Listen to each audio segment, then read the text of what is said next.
it's CC, the CEO. Wanna change your life? Come see me, yo. I'ma teach you how to build up wealth for your family, not just for yourself. I'm a bestseller, a house flipper, a businesswoman, a go-getter, a big investor, a gold builder that could teach you to get richer like millions, baby. You really about to fill your savings. You about to have multiple streams to pass your children, baby. Let me teach you to get your credit on track in the long run. You'll make it all back at Catalyst and watch it all psychology black on firm, but we ain't all black. Hey, what's up, everybody? It's your girl, Constance Carter. What's happening? I'm live again. And so I'm on a podcast on Fly Nubian Queen few days out of the week with a few ladies. And so we had a conversation today, and I just kind of wanted to talk about a little bit more in depth about the discussion today. If you have been under a rock, let me just tell you about what's been going on. I don't know if you know who Teyana Taylor is and Iman Shumpert. Teyana Taylor is she's a singer. I think she's like a choreographer, dancer, all of the things. And then Iman Shumpert, which is her husband, is an NBA player. Their divorce just got finalized, so it's all over the blogs. And I don't really want to talk about the gossip piece necessarily. I really want to kind of talk about, the divorce, the process, the effects, the money. Because, I don't know, it's sort of there's always a lot of talk about what people do in their own private lives when we don't really know. And what I do know, hold on, before we go, I know we have people that tune in from all over the world. I want to make sure that I acknowledge you. So post in the comments where you're watching from. That's number one. Number two, I want to make sure that you are subscribing to CC the CEO on YouTube. Make sure you hit the subscribe button and even the notifications button so that you can know every time I go live. Also on Facebook and Instagram, I'm on at CC the CEO, and I think I'm live on about 8 platforms right now. So I'm live on LinkedIn as well. So I'm on YouTube, Facebook, LinkedIn, and then you guys, this is going to also be available on iTunes and Spotify and all the places that you can listen to podcasts as well. So thank you guys. There's a lot of people. What's up, James? Tuning in from all over the place. So if whatever platform you're on, it may look like you're solo, but it's 8 different platforms that we're on. But I want to talk to you about this whole Teyana Taylor thing and Iman Shumpert. And I don't know if you guys know, but people were saying that, she got away like, a bandit. So first of all, let's talk about net worth. His net worth was, I think, 16 million. Her net worth was 5 million. So according to the divorce, she's getting like $8,000 a month in child support. She gets like 5 properties, a Maybach, like 5 cars, all of this stuff. Out of the divorce. He gets like a compound, a condo, and a bunch of other stuff. So it looks like they've acquired quite a bit of assets together, which is good, right? They were married 7 years, and they were married, I believe, in Atlanta, but they had property all over the place. So, but what does that look like when it comes to, coming together and then having to go through the horrifying experience of divorce? And I can speak firsthand to it because I've been there and done it. What would I tell my child if they were, in that situation? Well, hopefully they'll be, wealthy enough to where they can have them kind of wealth problems. But I'm telling you, divorce is never easy. One of the things that I know for sure is the same person you marry is not the same person that you divorce. So oftentimes we can feel like we're in the twilight zone. It's so funny because it appears that she tried to keep things kind of on the under. When she filed for divorce, she filed with their initials. And she didn't say a whole lot, but she did say that she was divorcing him for cruel punishment and infidelity inside the court documents. But she didn't want to put that out there because she has kids. That is like very admirable. But it looks like he said, no, I want everybody to know, I'm putting our names out there, and I want you to change that from cruelty to irreconcilable differences. And after all this came out, like on TMZ, she was pissed because, again, she was trying to protect her children, protect her family. And she seems to be a very private person, although they were on a reality show together. I've never seen it. But she was like, what you're not going to do is talk about my bestie. We've been separated for a minute. This is what she said on the blogs. You ain't going to talk about my bestie. We have issues, but infidelity wasn't any of it, but apparently it was. And oftentimes, we try to keep our partner's dignity intact. We don't want to put out there, everything that's going on. I know that was a very extremely important for me. Like, the people didn't even know we were separated for the first 8 months. My mom, dad, brother, and sister didn't even know. We would keep up the appearance as though we still lived together because we didn't want anybody to know. And of course, we didn't even know if we were going to get back together or not. So we just kind of, just kept it on a hush, and tried to, just keep things to ourselves. And I think that's really important when it talks about when you talk about getting a divorce, because there's so many elements that are involved. Yes, you have assets. Yes, there's money. But here's my advice as a person who's been divorced.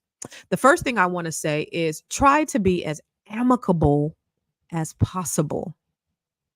I know it's hard when you have life changes, hurt feelings, um, but when you have children, sometimes you have infidelity. And when you have children, it's extremely important to shield them from as much as you possibly can. Um, and it looks like, from here, it looks like Teyana Taylor was trying to shield her children, as much as she could. They talked about his infidelity. She said she even reconciled in the divorce paper. She said, I reconciled with him after that, after he cheated and his NBA career was falling apart, and he still continued to cheat. But on the blog, she was like, no, he didn't cheat. So she was trying to keep his dignity intact, because guess what she did? She loved her kids more than she hated her spouse, or more than she disliked the situation. So trying to cover the kids, oh my God, loving your kids more than you hate your ex-spouse is extremely important.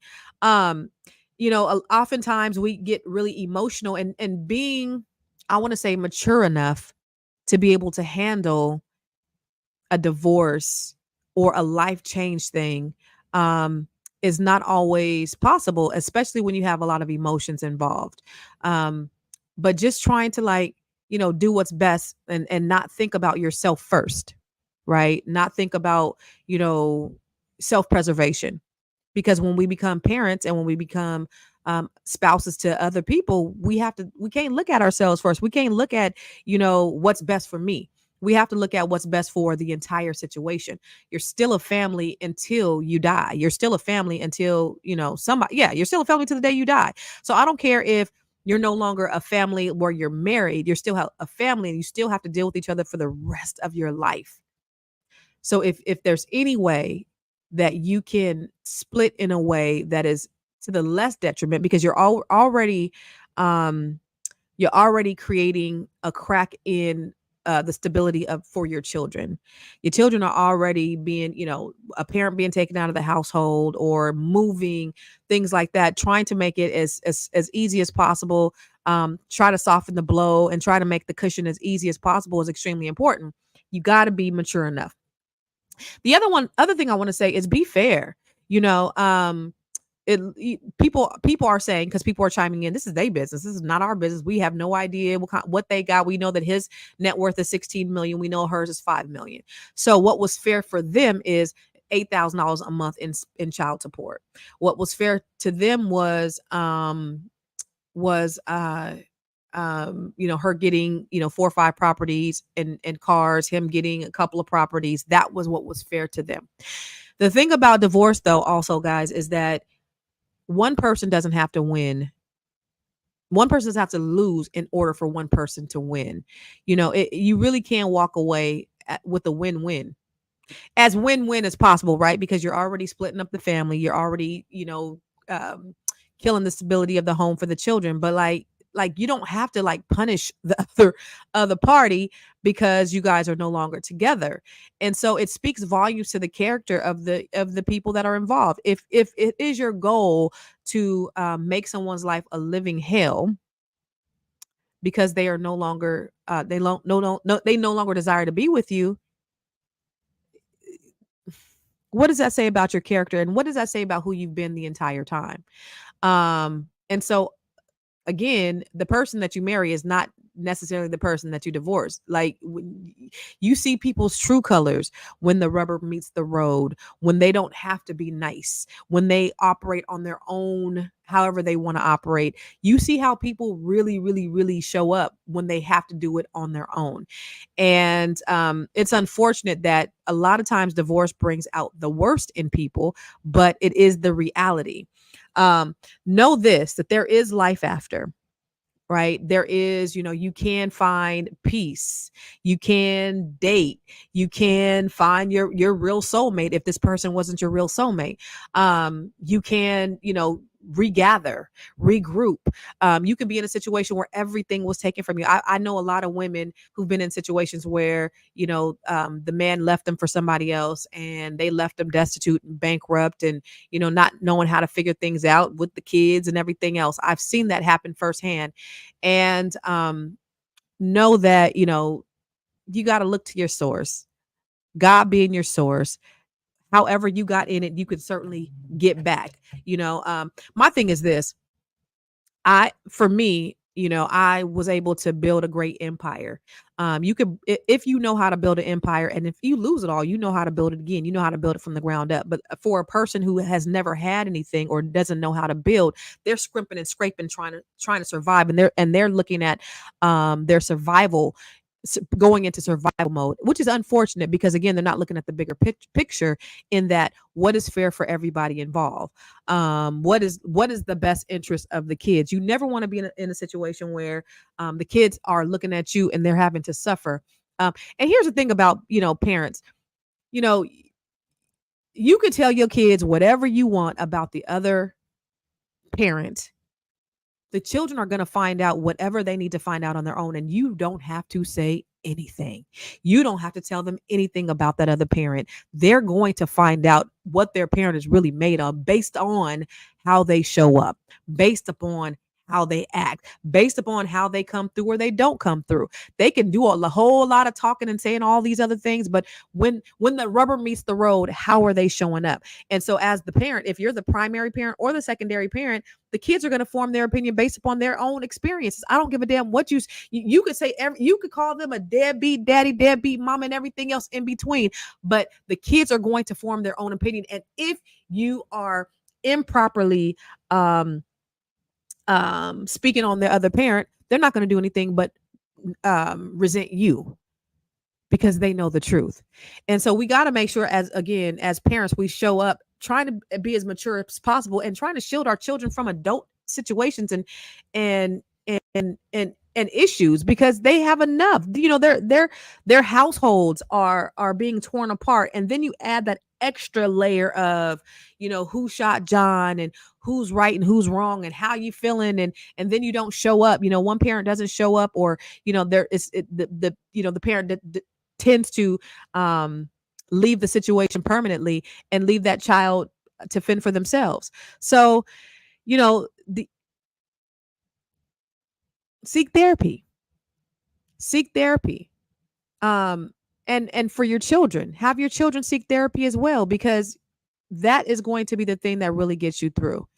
Some people don't believe that therapy is gonna help in any way, but I promise you, um if you seek therapy, you'll kind of understand who you are, the things that you've done, how to navigate this new world that you're in.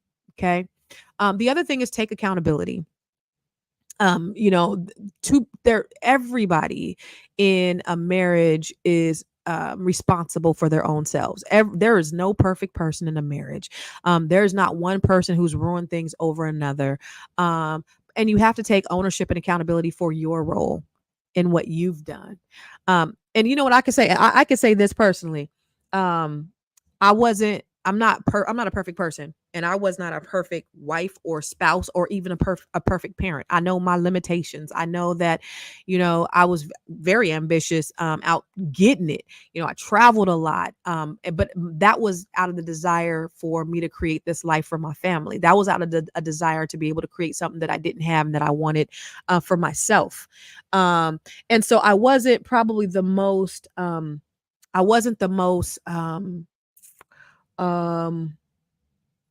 affectionate but I was dutiful.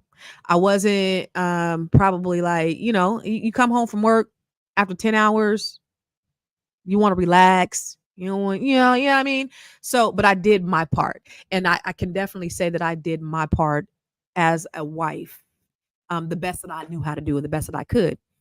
But I fell short. And what I did is I took accountability. I take accountability for me falling short, for me being human. Because there was nothing that I've ever done that I think was intentional. I always tried to live my life with integrity. Because I believe in karma. I believe in the things that you put out there are the things that you're going to get back. So if the person that you're with is not operating in the same manner, guess what? You don't have to do anything. All you got to do is keep being the best version of yourself, and God is going to bless you. I'm out here 3,000 miles away from where I was before, and God has just been blessing me tremendously. Having to start over, I can't wait to share some things that have happened probably in the next couple of months. I can't wait to share some of the blessings that I've been able to experience as a result of just being faithful and just trying to do the right thing and trying to live my life in the right manner, and just God just honoring that. You got to continue to just be accountable for yourself and be the best version of yourself. Would I marry? Oh, here's another one thing. Here's a thing too. There's a saying, hire slow, fire fast. You ever heard that saying, hire slow, fire fast? Be cautious in getting married. Don't get married because of a feeling. I used to tell my kids, even when they were little, don't be like mommy, daddy, and get married at such a young age. Live your life a little bit, have some experiences, um, before you decide to do that, because that's just my experience, right? I mean, some people get married very young and they last until they die at 80, 90 years old. But I just think that, in today's climate, I think that we should really just kind of live life for a little bit so that we can really evaluate what it is that we want. One of the things that I tell my kids all the time, I say, look at that person's parent, because they end up becoming their parent in some ways. Look at that person. Look at how that person's parent are. I don't care how they are now. At some point, they're gonna end up being their parent. And you got to think about, do you want to marry this person's parent or parents? That could be a scary thing. So, if the person is really nice right now, you got to look at how the parents act and how, and how they were raised before you get into that, because um you never know how things could show up later on down the line. So kind of, just evaluate situations a little bit better. The other thing is with that, so be very cautious when going into the marriage. But the other thing is to know is you don't have to stay. You don't have to stay for a long time. You don't have to stay for the kids. You don't got to thug that shit out for the rest of your life. You don't have to. Um, I know that we're taught that, this contract and this covenant, this commitment that we made with God is extremely important, and that, for better or worse, and through sickness and health until death do us part. And you go in there thinking that. But if you're in a toxic situation and you know that this is just not working, and you think that you are doing the kids a favor by staying, you end up doing a disservice to your children. And I can say that firsthand. You end up doing a disservice to your children because they end up seeing more toxicity inside that than they would have. My kids constantly, all of my kids constantly say, Mom, why did you stay so long? Like, we had to deal with extra added stuff because you stayed so long. Mom, why didn't you see this and this and this? And I'm like, God stayed for you. They're like, no, Mom. So, I think it's extremely important that we look at situations and we know that we don't have to stay for the rest of our lives if it's not working. And that's something that I think that is a great takeaway. We think that we're doing things for the children and we're really hurting the children. And women, you powerful women out there, like, if you are with somebody that, listen, I don't, there's a lot of debates on social media and on these podcasts about marrying down or, marrying a man that ain't got what you got. And I don't really subscribe to that. Right. I don't subscribe to, they gotta make more money than me, or I don't subscribe to that. My thing is this. I want a man who could teach me something. I want a man who has some wisdom. I want a man who can lead me. I want a man who can make good decisions. I don't want to be the man. But they don't gotta like make a certain amount, and I'm not stressing or tripping off of that. So, all the debates on 50-50 and all that stuff, I think it's really about, do you have a man that's going to make sure that you have the security that you need? Do you have a man that's going to make you feel protected? Do you have a man that's going to make you feel loved? So women, for especially women who are bosses or who have your own career, don't ever feel like you have to shrink to be with someone because of their insecurities. And that's what shows up a lot of times too. And I know that there's a lot of like disparities in there amongst income between especially black men and black women. And, black women, we are the most highly educated demographic out there, and we out there killing it and we making money. First of all, the money doesn't make you. So just because you make more money doesn't mean that you are worth more. Okay. So you don't have to show up in any kind of way where you're putting that man down because he doesn't make as much money as you. If that man is showing up as a man in all of his masculinity, in being that security for you, him contributing, absolutely, him being able to lead and guide and direct you, him being a protector and a provider, and him loving you, I think that's more important than anything. Money is just a currency. It gets you what you need, but it doesn't make who you are. And I want you all to remember that money is simply a currency. Money does not. It doesn't show who you are as a person. It doesn't show who you are as an individual. And if you can work together, I don't care who makes more money. Both of you, I do believe, a lesson that I did learn, that both of you should be making something. Both of you should be contributing financially to the household. I think that's important. I think it's important for a man to feel like he is um, contributing in a meaningful way. And even though that wasn't my situation, and I'll be transparent here, that wasn't my situation, I feel like I contributed to his emasculation in some way, because he felt maybe that he didn't contribute, and he didn't take initiative to do it, but I certainly didn't encourage him to do that either. So I do believe men need to contribute financially. Do they need to make more money than you? It's not necessary. Like, what if you make $1 million a year? Like, everybody, that's a very rare place to be. What if you make 500,000 or 200,000 and he makes 70 or 80,000? Like, it does, just because you make more don't mean you have more control. So I think we need to just kind of get out of that mindset where money is the all knowing, all being, and really try to work together. Now, would I get married again? That was a question that we talked about on this podcast. Would I, Constance Carter, get married again? I mean, the jury's still out on that. When I first got a divorce, I was like, absolutely not, in no way, shape, form at all, because the smoke was still on my ass, hella heavy. Ashes is right here, all of that. Because when you get a divorce, the person is not the same person that you married, and I don't care how. For me, trying to take the path of least resistance, trying to be fair and amicable and all that other stuff. When you have other people in your business, and you have other people in your ear, and you have third parties, and you have lawyers and all these other people kind of seeing from the outside looking in, and like, oh yeah, she a boss, she make money, she got this, she got that, you could go for the jugular, get her this, take her for everything she has. Those conversations were had, and I heard them personally. So for those of you who are maybe listening, who actually said that, I heard you. I know.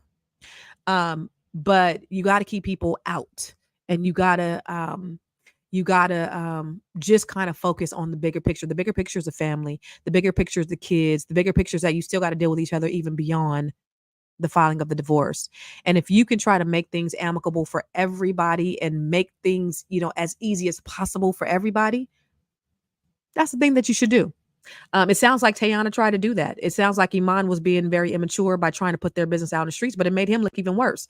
He's the one out there cheating. He's the one out there, he's jealous. Like he got mad because she was a bigger star than him. He wanted her to stay home because, when she had kids, because he wanted to be able to take care of her. And she's like, I got my own career. This man is a basketball player, but she got a shoe. Like, when they will be out, the paparazzi will tell him to move out the way so they can get her. So that made him feel some kind of way. That definitely made him feel some kind of way. But you got to know who it is that you married, and again, we have to like evaluate the people that we marry to make sure that they're on board and they can handle, our growth and the things that we have. And then when we, when and you also have to grow in the same way, you have to be pouring into yourselves as you grow together. You shouldn't be pouring into yourself and they not pouring into themselves. Like you guys both should be doing, there should be an evolutionary process. You should not be the same person you was at 15, at 18, at 20 when you're 45, 50 years old. You got to evolve into different people. And so I think that's extremely important as well,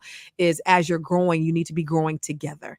So those are some things, some tips that I got, some things that I learned from this whole Teyana Taylor divorce. But divorce is, it's extremely tough. Don't let third parties come in and destroy it. I had to remind my ex that, and he certainly didn't listen, but when his lawyer was coming in and doing the things that she was doing, I was like, yo, this is our divorce. This is not hers. We determine how we want to do this, not her. He didn't understand that. I don't think he comprehended that.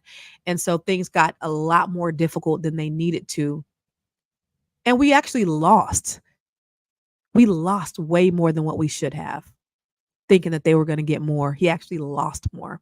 And that was the unfortunate part about it as well. And in the meantime, them lawyers don't give a fuck about your family. They don't give a fuck about your kids. They don't give a fuck about your ex-wife.